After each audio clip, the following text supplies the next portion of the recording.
The Sun by Lois Lowry, Chapter 16. The supply boat was once again moored by the hatchery. Its ropes had been looped over the post, and its slanted gangplank slid ashore. Recalling the delay they had suffered a year ago, this time they had arrived early and would be leaving before the coming two-day event prevented their departure. The time of the ceremony was fast approaching. Had it really been that long? Had she been there at the hatchery for well over a year? It was hard to believe, but when she thought of the child, of little Abe, she was aware of how he had developed from an infant wailing for a bottle when she first encountered him, into a giggly toddler who could say her name, wave bye-bye, and imitate the funny face they now made to each other as a greeting that made them both laugh. Hearing her co-workers mention the upcoming ceremony reminded her that Abe would be assigned this time. He would move to a dwelling, have a set of parents, and perhaps an older sibling. She would have to find a new way of continuing their relationship. Of course, his new female parent, Claire, would have to find a... Of course, his new female parent, Claire could not make herself think mother, would have a job in the community as all women did. So a child would go to the child care center each day. Claire had done volunteer work there when she was young and fulfilling her required hours. She had enjoyed that time and knew that Abe would be well cared for there. He would be given educational toys, fed a balanced diet fortified with vitamins, taken for walks in the big multi-child stroller, and introduced to basic discipline, the meaning of no and don't. How he must not suck his thumb, though he would be permitted to stroke his comfort object if he needed soothing. He would be tucked into a crib at nap time, when the big room's lights were dimmed. Thinking of the nap-time ritual, Claire felt a little concerned. Abe was not a good sleeper.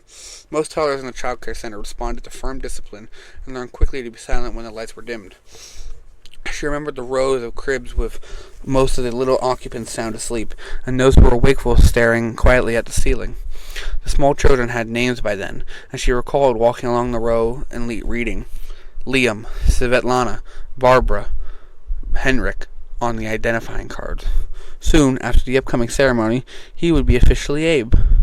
She desperately hoped that the crib with his name on it would not contain a wailing, sleepless little boy who would toss his hippo to the floor and thump his feet rhythmically against the mattress. Shrieking and kicking, sometimes holding his breath until his face turned frighteningly dark, was what he was still doing at the nurturing center at nap time. Whatever would they do with such a child when he entered the child care system? Failure to thrive, they wrote on his chart when he was very young. Now, failure to adjust, she shuddered. There were very severe consequences in the community for a citizen who couldn't adjust. Surely, they would be more lenient with a very small boy, Claire thought. But she wasn't certain. It made her nervous to think about it. She rode over to visit one afternoon 2 days before the ceremony and could see the cleanup crews working hard outside the auditorium, obviously preparing for the one time each year when the entire community gathered. Claire would attend this year. Already they had assigned a different worker to remain at the hatchery. It was important to her to see Abe sign, to know where he would be next. Maybe, since the assignments were so close, she could sneak a look at the paperwork. Sometimes there was a clipboard on the nurturer's desk. Perhaps the information was there. But when Claire arrived at the nurturing center, she could feel immediately that something was wrong. Of course, she thought, they are all very busy because of the ceremony plans. They have to prepare these children, all 50, for new families. A letter would have to accompany each new child. A letter with instructions for the parental unit, feeding information, schedules, discipline reminders, health data, and observations about personality. Of course, the staff was preoccupied and distracted. It accounted, Claire thought, for the heightened tension she felt. The nurturer who had always been so pleasant to her, the one with a son named Jonas, who took Abe to his dwelling at night, was oddly abrupt when she greeted him. He seemed angry. She could hear a muttered argument taking place in a corner. No one smiled at her. Even more distressingly, when she went to pick up Abe, who was playing with a wooden toy on the floor, someone snatched him away. Not a good idea to play with this one, a uniformed female worker said. There's one over there. That girl? She needs to be changed. You could do that if you want to be helpful. The woman stalked off, holding Abe. She flopped him into an empty crib and he began to howl immediately. Everyone ignored him. I can maybe quiet him down, Claire suggested. And you'd be able to get your work done more easily. Leave him, the woman commanded her. Claire looked questioningly at the nurturer whom she had begun to think of as a friend. She realized suddenly that in all these months she had never asked his name. But clearly now was not the time. His face was set in hard lines, and he looked away. But I said, leave him, the woman repeated impatiently.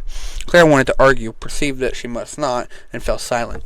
Dutifully, she picked up the baby girl they had indicated and took her to the changing table. In the background, Abe screamed and kicked at the bars of the crib. No one moved toward him. Claire cleaned and diapered the cheerful female and set her back down with her toys on the floor. Other babies crawled and played nonchalantly, as if they were accustomed to the shrieking boy in the crib. At the desk, the nurturer whose name she had never thought to learn, the one who, Claire knew, cared about Abe, suddenly slammed shut the reader/writer device he'd been working on. He stood. He looked at the clock on the wall. "I'm leaving early," he said. "Excuse me?" The uniformed woman looked up. She seemed to have some authority. "I have a headache," the nurturer said. The woman glanced at the communication system on the wall. "You can call for medication," she pointed out. The nurturer ignored her. He went over to the crib and picked up Abe, who was clutching his comfort object and still shuddering with sobs, though his shrieking had subsided. "I'll take him with me now. You know he spends the night in my dwelling." "No need," she said sharply. "He might as well stay here tonight. What's the point?" "The point is that my family is fond of him, and I would like to have him with us this evening." He was speaking firmly to her, and Claire could see that she was trying to decide whether to argue. When she returned back the papers in her hands, it was clear that she had decided against any confrontation. "Return him early tomorrow," she said. It sounded like an order. "I will." He walked toward the door, the toddler in his arms, and then spoke to Claire. "Do you have your bike? Why don't you ride part way with us? You can turn off to the hatchery at the main road." Confused, Claire nodded to the woman, who ignored her, and followed the man and Abe.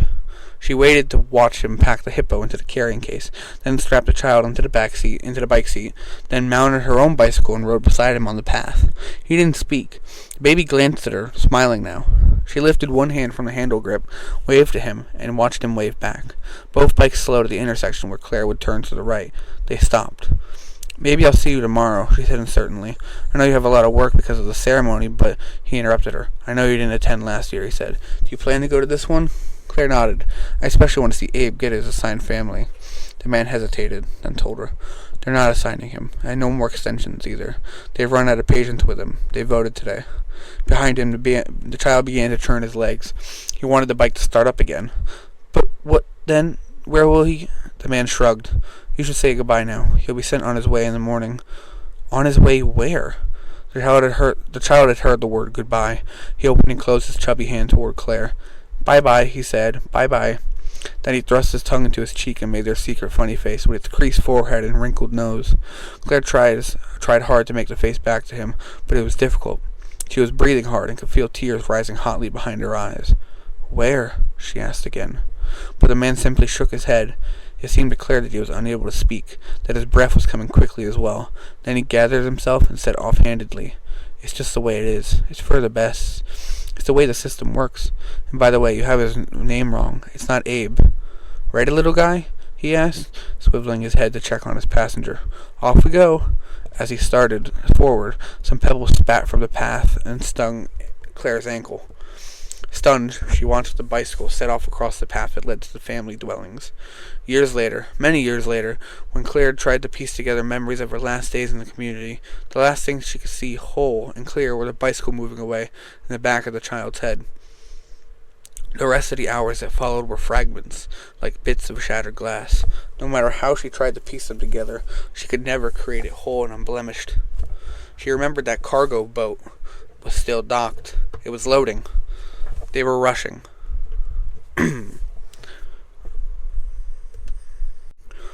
For some reason, she heard someone call to another about weather concerns, a phrase she didn't understand. They were the usual complicated sounds of the departure preparations, whistles and shouts, the thump of the crates being stacked. But then night came and went, and the boat had not left.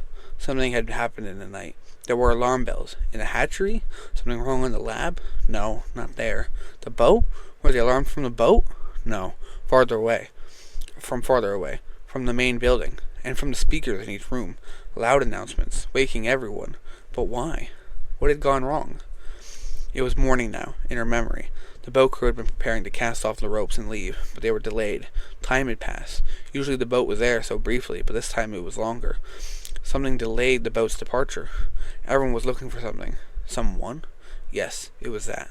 Someone was missing. Searchers came and looked along the riverbank throughout the day.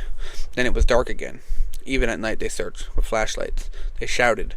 She remembered, strangely, that the nurturer had been standing on the path. Why was he there? She had never seen him there before. Now he stood there, but didn't acknowledge Claire. Didn't look at her. He was looking at the river.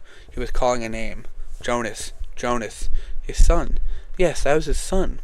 So it was his son who had gone missing? Piecing together the fragments of memory, Claire could feel the cool dirt of the path under her bare feet. Why would she have been barefoot? Everyone always wore shoes. And running. Why had she been running? Now the nurturer spoke to her loudly. But what had he said? He took him. Jonas took the babe. Was that what he had shouted to her? Elsewhere. Elsewhere. But what did that mean? Then, through the blurred confusion of the memories, she found that she was on the boat. She had run up the slanted plank in her bare feet, crying. The heavy-set woman, her light hair unpinned, came from the cabin and put out her arms to Claire. She remembered the feeling of enfolding, the smells, sweat and onions from the woman, fuel and damp wood from the boat itself, a puff of smoke, the scrape of the plank being pulled aboard. She was with them, on the boat. The engine throbbed. They were leaving. Why was she, Claire, on the boat? They were headed elsewhere. They said they would help her find the boy and the baby. My son, she had told them, sobbing. Her next blurred memory was of sea, which she had never seen before. Rain. Something she had never felt. Storm, lightning, waves, fear. The men were shouting. She was in the way. They shoved her aside and rushed to tie things down. She couldn't stand. It was wet and slippery even inside the cabin. She fell. Sprawled on the floor, she heard things slide loose and break. She felt a rush of water suddenly.